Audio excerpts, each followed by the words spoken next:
Okay, I think we're live. Hello. Hi, everyone. We're live from school. Oh, yes. Who have we taken to school? Allie Reynolds. Yes, we've brought Allie Reynolds all the way from New South Wales, the border of New South Wales and Queensland. Yeah. Is that right? Yeah, because I haven't told you this, but in trying to make the time with Allie, I keep getting confused and thinking she's in Queensland, which is really in New South Wales, and it's been very embarrassing. So confusing. Like the post, so we are there then. We are definitely live. It's always good when there's a comment because it makes me think, okay, that means it's actually worked and people can see us. So, hi, Anne says hello. Hello, Anne.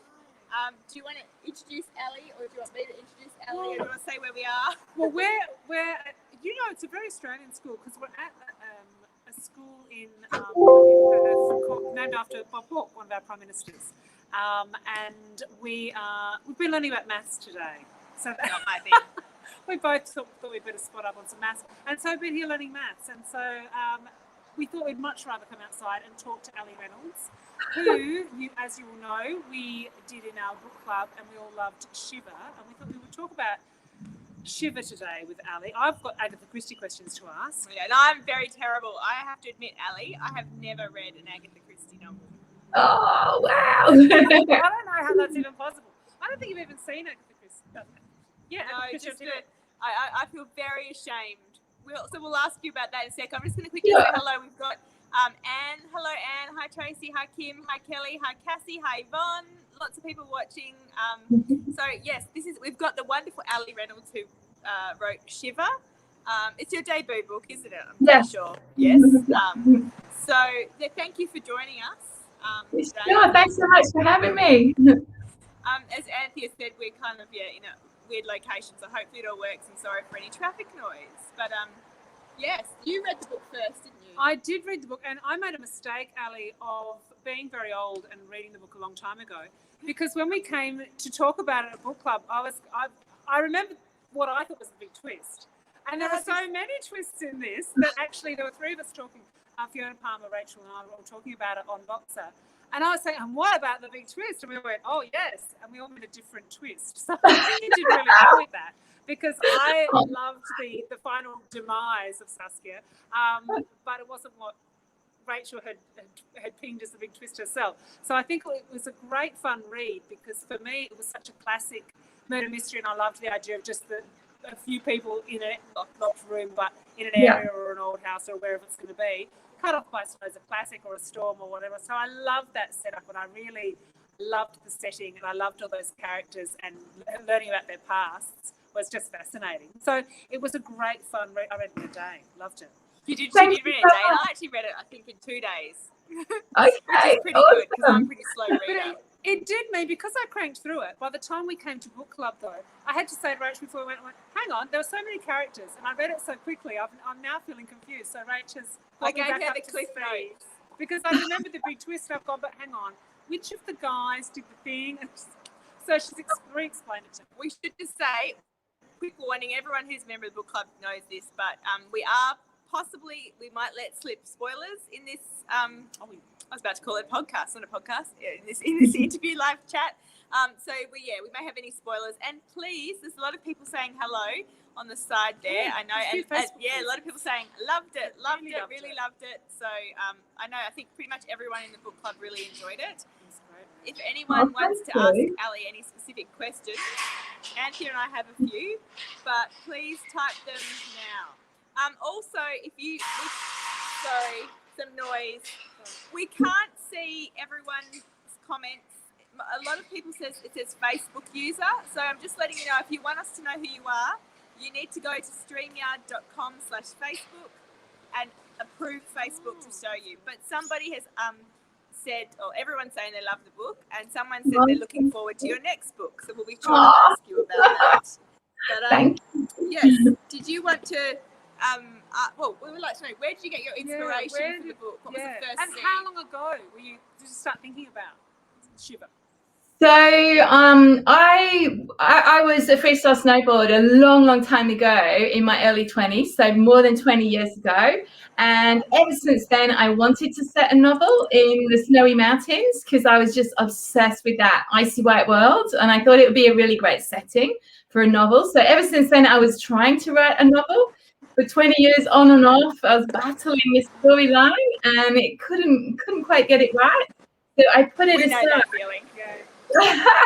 About in 2018, I put it aside, and then immediately the idea for Shiver came. And part of the inspiration, I guess, was Agatha Christie's And Then There Were None, because I just love that concept of inviting a group of people to a remote setting, and then they realize they're invited under false pretenses and they're stranded there. So that was part of the inspiration. And I think that another part of the inspiration was from the mountains themselves. I had just heard so many stories about people going missing in the mountains and people finding hands or shoes protruding from the ice. And of course, then we find someone that might have been missing for 20 or 30 years. And we don't know if their death is an accident or something more sinister. So it just seems like, the mountains are a good place for someone to disappear. And that was another, big definitely. we actually, hopefully everyone else could hear you. I think it's our end here, but you went in and out a bit for us. So I'm hoping that everyone else could hear. You did mention something about, we did hear most of it at the end, but I remember reading in the book, or maybe it was the acknowledgements or something in the book about the statistics with how many bodies are found in the ice or something. I was blown away by that. Yes, same. Yes, yeah. I researched the little ski resort in France where I spent my first ever winter. It was in the Chamonix area, and apparently there are 160 people missing in those mountains, which is just shocking. Sorry, you go. I was just going to say, so how long were you involved in the snowboarding scene, and is it still the same with people going and just making what they could out of sponsorship and just trying to get by and trying to stay on the circuit? Is it still the same as you're describing in the novel? See, I think when I was doing it, it was very much in the early years of the sport. So people were mostly doing it for the passion. There was almost no money in the sport. It was hard to find good facilities like a half pipe, And I was doing that for about 5 years. And I had product sponsors at one point and then injured myself. Sponsors dropped me and I had to start all over again. And I was 27 by that stage. And too old. I was going to say, is that considered old? Like in a lot of very much. It's very much a young person's sport. I think now some of the top athletes are, in their teens. I think 16-year-old was the one that won the Olympics, the last Olympics. Yeah. Now you've got a bit of an accent there. Where's the accent from? So I was born and raised in England, and I moved to Australia about 18 years ago.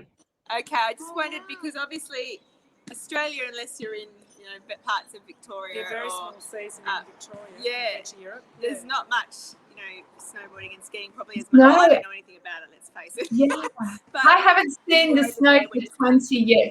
For 10 years, I haven't seen the snow. Wow. So and how do you feel like that? Considering obviously the snow's been a huge part of your life, and you were, do you miss not seeing the snow? See, I switched to surfing. I love snowboarding, but really what I wanted to do was half pipe, the freestyle stuff, so I reached the age where, I was breaking stuff and it was quite a frustrating sport. I had 2 close female friends break their necks and be told that they would never walk again, doing the tricks that I knew I would need to do if I wanted to go higher up the rankings. And I just wasn't prepared to take that risk. It's very dangerous. I think writing about it is a very good idea instead. I always say, and I think you probably see the same, I've got nothing exciting in my past to write about. So it's very clever to have a hobby or a profession like that. Very smart move. We've got some comments coming through, and Yeah. I really want to apologise to everyone who says it's us that they're struggling to hear, but they can hear you, Ali, so that's good. Sure. That's probably from where we are. So someone said they loved the book, and when you set out to write it, was it always going to be a dual timeline, which I think is a really fascinating question. I've got some questions about that too, so yeah. Yes, I realised that to have it make sense in the present day, I needed to show what happened in the past. And rather than having big, long flashbacks, which I felt would drag the pace, I thought, yeah, really, I've got to dramatise all those scenes. And there was really so much going on in the past and quite a lot of action. So I thought really, almost half the book could be in those past scenes. I wanted to show what that lifestyle was like and gradually reveal all the events that led them to their predicaments in the present day. I think it worked really, really well. Yeah, I loved it. It did reveal just enough at the right pace. So I really enjoyed going back and forth, but I loved the tension in the danger of the current timeline. What did you enjoy writing more? Good question.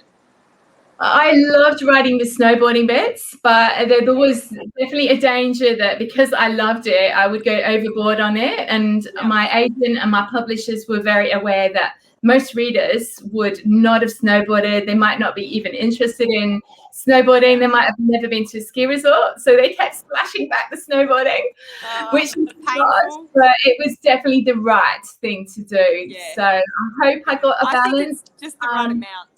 Oh, thank you. Yeah, it's good to get a feel for it because it's certainly nothing that I've ever had anything to do with. And I'm just going to quickly check because before we go into the other questions, I did have a question about the dual timeline. I think. Sure. Oh, yeah. How did you write it? As a writer, I'm always interested. Did you write all of the past and all of the present, or did you write it one how we read it? So I'd had about 5 attempts at previous novels, and I'd never attempted a dual timeline novel before. So I was very nervous about doing it. I searched online and found quite a few articles on writers' blogs about their experience writing a dual timeline, and I studied a few books that had, dual timelines that I liked. So then I decided I would need to plan it, because that's where all my other books had gone wrong before. I'd never tried to plan a book before, and I'd always got in a mess with storyline. So I spent I spent a whole month planning it out and planning out the scenes on little Post-it notes and then shuffling them all about on a big whiteboard. I had 2 colours for the 2 timelines. And I pretty much wrote it as it is in the book, but then, certain chapters did get shuffled about in the revision process, and certain bits weren't clear. The further twists did occur to me part the way through writing, so I was able to add them in and sort of try and, finalise the ending. I did research a little bit about you and did read it, about how you said you'd attempted a number of novels beforehand and didn't plan first. I'm a planner. No, what am I? You're a pantser. I'm a complete. Are you? It's so brave to do that. I do have an idea. Yeah, you have a chat about I have an idea, and I have an idea where characters are going and stuff. And I don't write crime, so that kind of helps. Probably. Yes. But I relate to you in terms of it's very hard sometimes. It is scary because you don't know whether you're going to get halfway through and then suddenly not be able to finish. And I've been very close a number of times. So I'm fascinated on someone who has just turned themselves into a planner. I think that's very interesting. Yeah, I think for crime that makes a lot of sense. Yeah, although we said the other day there's a number of questions. I've just made the question pop up. Hang on, we're going to go to one in a second. Sorry, we'll get to those questions. But yes, what was I going to say? We talked the other day a number of crime writers that we know that don't plan, and so there's a million different ways to do it. Anyway, I'm more of that. One of my favourite writers is Lee Child, and apparently he does not plan at all. He just starts writing, and I'm in awe, and I find it just impossible to imagine how someone could do that with the story, but he manages to. Well, it's amazing. I think writing's a little bit magic sometimes. Yeah. So Kim's asked a great question that Anthea said she wants to ask. So do you want to ask? I was fascinated by Saskia. I just hoped I was never caught on a ski slope with her. But You won't be, don't ski. Yeah, I don't ski. But Kim has asked on my behalf, were the people you competed against as backstabbing as Saskia? Yeah. Did you know any Saskias that you wanted to push off crevasses or anything? So every interview that I've had, people have asked that, and I feel almost bad that I'm giving snowboarders a bad name, because I'm very happy to say it was nothing like that at all. All the snowboarders I met were the loveliest people imaginable, and if one of us got hurt, everybody would rush to help. But it was very much in the early days of the sport, when there wasn't money in the sport, and I was only competing at national level. It wasn't, international or Olympic level. So I imagine at higher level and now with more money, it would be a bit more competitive. But I thought if we had the characters all being nice to each other, it would make a really boring story. I was about to say exactly. It was that. a lot more You can't fun have that in fiction. having them competitive. And actually, there was another reason behind that. As like an ex-athlete, I'm always very interested in other sports. And I'd heard so many stories about top athletes in sports like rugby, basketball, boxing, playing so many mind games. And they're saying that winning can be as much as 90% a game of the mind, using psychological tactics. So it really fascinated me. And I thought, that would be interesting to introduce those mind games to an extreme sport. Where the stakes could be lovely. No, it's really, really, really clever. Because confidence and concentration must come into so much of what you're doing when you're putting yourself upside down. That was fantastic. Yeah. Now, Kelly's asked a really big question here. So you probably can't see Ali and me and here at the moment. But my question would be, did she mean to destroy, or did you, Ali, mean to destroy the likability of Miller in the end? Interesting question. Oh, and why did you kill off Brent? Can you see this question, Ali? Yes, I can. Yes, sure. Great questions. So once I'd written the book as it was and submitted it to my agent, she felt we needed a final twist at the end. That's the one I loved. I brainstormed alternative, endings, and came up with about 4, and we finally settled on that twist with Miller. So then I had to go back into the story and introduce, the energy drink and the sleeping tablet to sort of make it rounded. I think the reason that we had that twist is it is a thriller.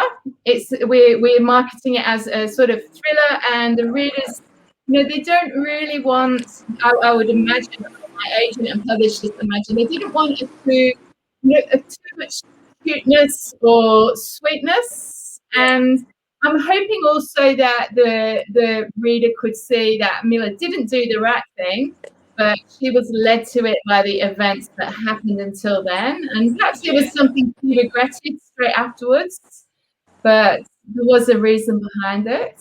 I thought it was a great, such sinister twist, and very much good for the genre in terms of, you think, this poor person who's, had to deal with all this sort of stuff, and then you're like, oh, but she's just as sinister in some ways as anybody else. We all have it in us, I suppose, maybe. And the question about Brent, a few readers have said they were devastated when Brent died, and he was such a lovely character. But I think I don't really know how he would have survived if it would have. Do you know what I mean? If the ending would have felt dramatic enough. I think it might have just felt like they escaped too easily. Yeah, but there's everyone. I agree. There's so many possibilities, isn't there? It's hard to please everybody. We did those books that we used to read as kids, the Choose Your Own Adventure, and then you can write all different endings. In one, she ends up with Brent, in one. Well, I think there is that thing where if you're setting up a novel where there's a big threat and then everyone's fine by the end of it, I do feel a bit cheated. Yeah, the payoff's not there, it's not, isn't it? Yeah. And what's this one? Epilogue question? What do you think would be? What do you think they're up to now? Which is that question? Sorry. What do you think the epilogue would be with Miller and Curtis if you have to write one now? I like to think that they're still together because they were just meant to be together, and that they've just sort of grown and learned a lot from each other. And I think it would be a bit fiery but very intense, and that they are just perfectly, suited to each other. Awesome. We will ask the last question at the end about your next book. Okay, sure. This is just a funny comment I liked. I can't see who it's from, unfortunately, but I lost many hours Googling things being found in glaciers. It's terrifying, isn't it? It sounds unbelievable, but that I based that on the research that I had found. It's gruesome. Yeah. That is amazing. And I think you may have sort of answered this earlier. Oh, no, but is Saskia based on someone you know? No, a couple of the characters did have a sort of real basis, but definitely Saskia was purely imagined. I'm not even sure where I imagined her from. I think she was worse in the first draft, and then my agent again commented that we needed to find some qualities that were likable in her as well. So I sort of had to revise her, which was a great advice. I think it's really interesting for readers to hear the amount of changes that happen in a book, because people I think often assume that we just write a book, hand it in, and then it's painful, but it does usually make the book better in the end. I was so grateful to my agent and my publishers. I had two editors, a UK-based one and a US one, and they both gave a lot of input for the revisions, and it just took months. And each time when they asked me to change things, I had to really dig deep. I didn't know if I'd be able to do what they were asking, but I felt that it ended up a better story, hopefully because of their suggestions. Totally agree. I'm doing revisions at the moment, and it's well, I'm at that stage where I've just got the feedback, and that is so hard. Does that work? Does it work? I can't do it. What else do we have here? I looked up snowboarding on YouTube to see what it was like. Oh, yes. Oh, awesome. I suppose quite a new thing. Here we go. Dixie liked hearing about the snowboarding, as I knew nothing about it. Yes, I think that's thank you. Probably a lot of people. A few lovely comments. It was a fun thriller. Thank you. So bitchy with Saskia, I guess. Oh, here we go. This is a great question. Did you ever see a body frozen in the ice yourself? Or fake? Oh, sorry for the hard question. Sure. I didn't fortunately see a body frozen in the ice myself, but my parents are very keen mountaineers, and all of their friends are mountaineers. And I did ask them about this, and my mum's friend had that experience. She'd seen a hand or a body part in the ice when she was hiking in the summer, and had to call mountain rescue team to uncover somebody. I didn't see any fatal accidents, but I did see a lot of horrible accidents where someone would, have a bad fall. Sometimes, for example, you'd have the lip of the pipe, and they'd fall. Instead of landing in the right place, they would land on the flat, and you would hear a crack, which was something breaking. It was, horrible. Yeah. It's amazing anyone does it. I'm not adventurous. I'm so not adventurous. No, I'm too scared to ice skate. My fingers, sliced off. I can do roller skating, but no ice skating. All right, what's the next question? On the back of the book, you have the characters' names going down a list and the word killer going straight through, which I have to say I'm very impressed with, but I'm very unimpressed with myself, because Anthea are one of the... I'm also very unimpressed with you, because I thought it was awesome. Anthea are one of the our members pointed out to me on the weekend, and I had not noticed. I'm a terrible writer. I don't pay attention to detail. So who thought of that? That was one of the marketing geniuses at my UK publisher. People have asked if it was me, and I had to say no. They weren't the names that I had chosen. I didn't have to change any names. And then when they showed me it, I was blown away. And I think it was just a great idea. Yeah. Yeah. It's interesting because I noticed. So I've got an arc that Hachette luckily sent to me, but a friend had the final copy. Yeah. So that is on the back of the final copy too, not the blurb, which is a very interesting choice. Anyway, here we go. Just another comment. I don't particularly like snow sports. Not a fan of freezing, but this book was a great read. That's the thing. You don't have to get cold when reading about it. That's really kind. I'm just going to jump around a little bit. So to everyone, I can see the questions, but we'll get to a couple of them right at the end. So this one, did you have a favourite character, which is one of mine too, and was it hard to write? Yeah. So I've got a good story about that question. So my favourite character was Curtis Sparks. And at the time when I was writing Shiver, I was actually quite unhappily married. So I guess I imagined like my ideal You're perfect. and created him on the page, you know. Yes. And I'm actually divorced now. I divorced 18 months ago, and the first person that I met and dated was so much like Curtis. It was freakish. There was so much similarity, and I'm still dating him. I A thought year you were on. going to say his name was Curtis. Just very similar attitude. Yeah, he's a former athlete, and I was going to ask you.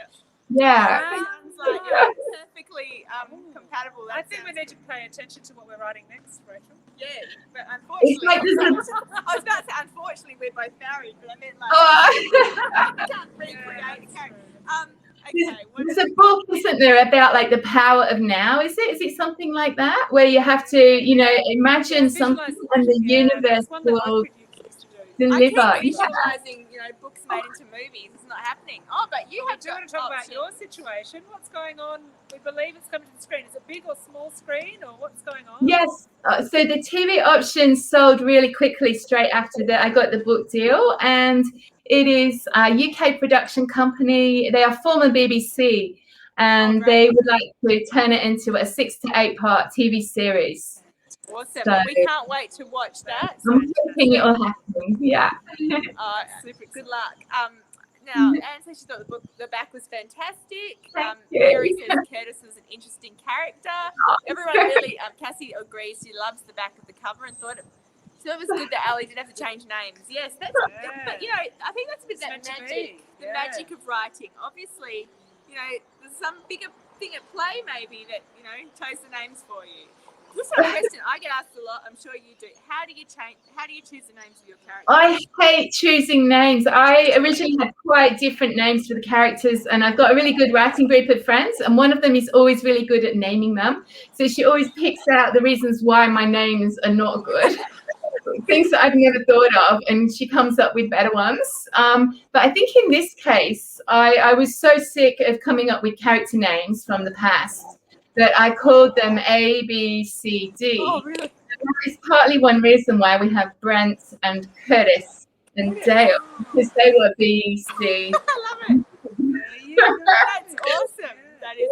I love all these little insights. Hang on, I'm just going around. So, Facebook says, thanks for answering my question. It was such an exciting read. I learned so much more about snowboarding. Can't wait for hopefully more chilly reads in the future. Now, I know Anthea has to leave soon, so we won't go for too much longer, and you've probably, you know, getting late. Was there anything else? I'm going to get to the question. Yeah, we will. I just want to check if there was anything else. Oh, I want to ask one question. One last final question, unless anyone has anything burning to know, and we will talk about next what you're writing and stuff like that. But point of view. Did you always know it was only going to be from one point of view? Because, you know, at times when I was reading the book, I was thinking, oh, you know, it would be interesting to know how some of the other characters, you know, and I think it worked perfectly with only one point of view, and it would have been probably a different book. It's something I've thought about a lot in my own writing when you're choosing, you know, point of views. It can change the tone of the book if you have multiple characters as opposed to... So did you always know you were going to write one, or was there ever a thought of maybe having a few of them? Yeah, it's so hard, isn't it, to choose the point of view. In the books I'd written in the past, they were always written in the third person or multiple third person. So this was my first time actually writing a book in the first person. And again, I was a bit apprehensive about it, but I found I really loved it. It just seemed to flow. There's quite a lot of Miller in me. So that voice was quite easy to capture. I think it came naturally.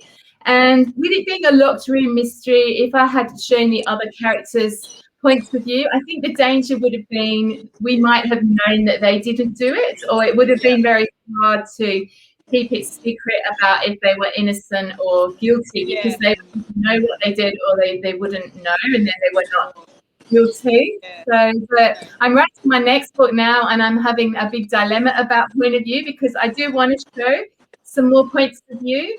But you sort of lose the thread a little bit, don't you, when you switch from one character to another? Yeah, there's different beasts, you know.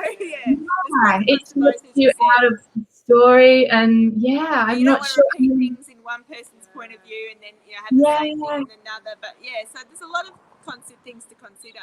And how many points that you too many as well? Like, exactly. yeah. I know. The more, well, I tend to write quite long books. The more point of views you have, the longer it goes. Right. Did you have any Agatha Christie moment before we ask the last few questions? No, I won't. Well, I was going to ask about Agatha Christie, and if you're a fan of Agatha Christie, and if you have a favourite Agatha Christie. But before I ask you that, the other novels that you said, because you said you've been writing, you'd have a few other novels that you've written. Were they also thriller, I had that murder question mystery too, things, or what sort of genre were they? So I guess I always write what I like reading at the time. That heavily influences what I write. So when I was in the mountains 20 years ago, it was kind of the days where, chick lit was huge. So I was very much into that. And my book we must have started around the same time. Yeah. My book was set in the mountains, but it was really more of a romance stroke chick lit. And then gradually over the years, some thriller elements crept in. And about 10 years ago, that was around the time of Girl in the Train, when we got all these psychological thrillers coming out, and I got very into that genre.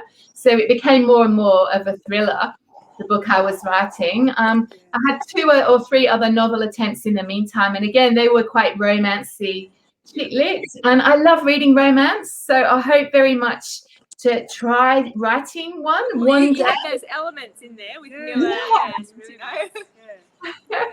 I don't know if I could do it or not, because I might want to kill people off, but I would like to try it. Well, I think it's great trying, I do write in the women's fiction romance type genre, but I love reading crime. Okay. I don't think I could do that. I don't think I do. So, maybe we'll swap one day. Yeah.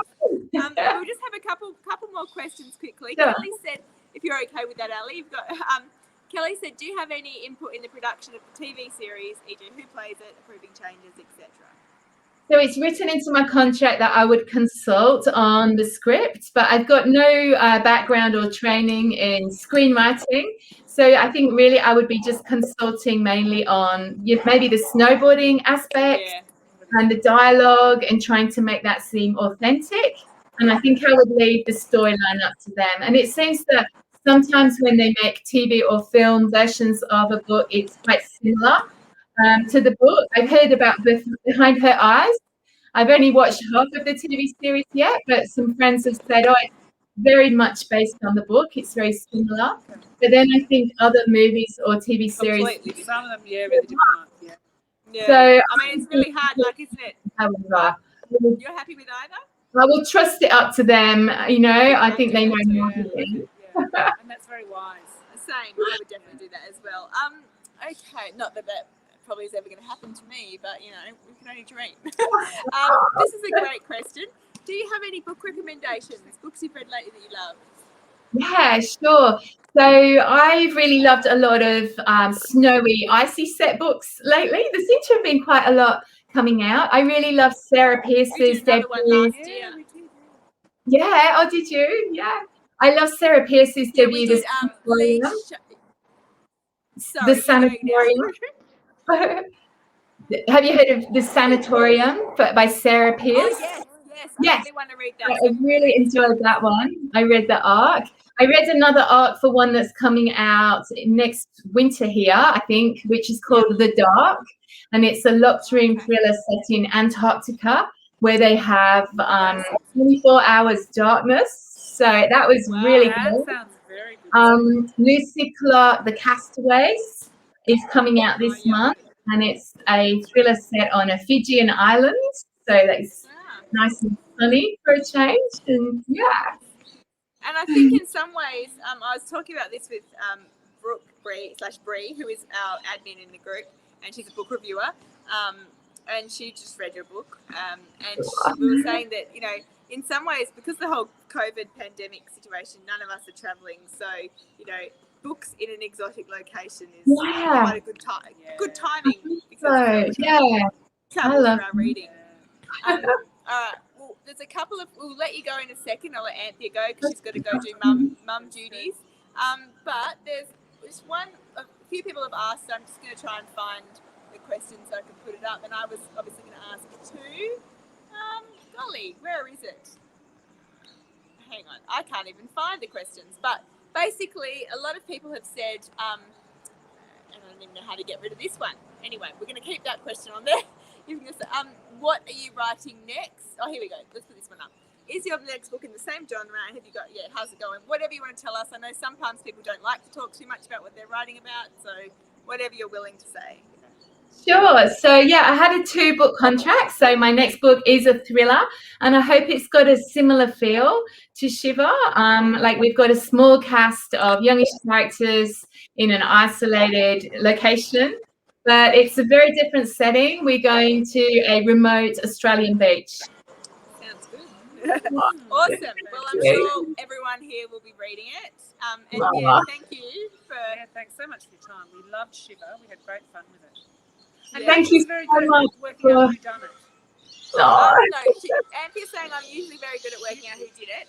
But unfortunately, I made a mistake. So I don't mind spoilers in books usually, but I made the mistake of reading a review of your book while I was reading it, because I often do this. It's a weird reading habit. Yeah. And I don't mind spoilers.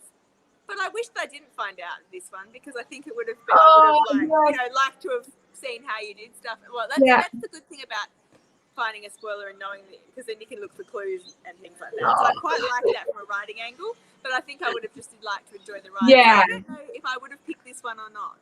I can't say. But yeah, I would never have picked it. But yeah, thank you so much for your time. I think we've answered everyone's questions. So thank you for turning up, everyone, as well. And good luck with writing the rest of your next book. We look forward to reading the next one.